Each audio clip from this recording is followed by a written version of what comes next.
My name is Dr. Anthony Levatino. I'm a practicing obstetrician-gynecologist, and I've performed over 1,200 abortions. Today I'm going to describe a first trimester surgical abortion called suction D&C, dilatation and curettage.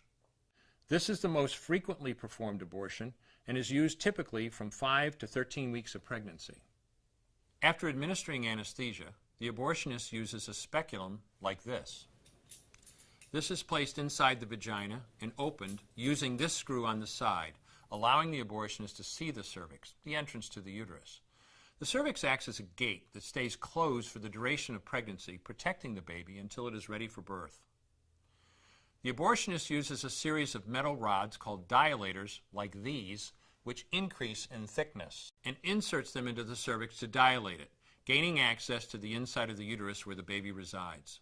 The baby has a heartbeat, fingers, toes, arms, and legs, but its bones are still weak and fragile. The abortionist takes a suction catheter like this one. This is a 14 French suction catheter. It's clear plastic, about 9 inches long, and it has a hole through the center. It is inserted through the cervix into the uterus. The suction machine is then turned on with a force 10 to 20 times more powerful than your household vacuum cleaner. The baby is rapidly torn apart by the force of the suction and squeezed through this tubing down into the suction machine, followed by the placenta. Though the uterus is mostly emptied at this point, one of the risks of a suction D&C is incomplete abortion, essentially pieces of the baby or placenta left behind. This can lead to infection or bleeding. In an attempt to prevent this, the abortionist uses a curette to scrape a lining of the uterus. A curette is basically a long-handled curved blade. Once the uterus is empty, the speculum is removed and the abortion is complete. The risks of suction D&C include perforation or laceration of the uterus or cervix, potentially damaging intestine, bladder, and nearby blood vessels, hemorrhage, infection, and in rare instances, even death. Future pregnancies are also at a greater risk for loss or premature delivery due to abortion-related trauma and injury to the cervix.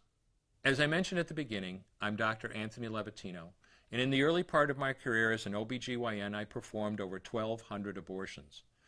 One day, after completing one of those abortions, I looked at the remains of a preborn child whose life I had ended, and all I could see was someone's son or daughter.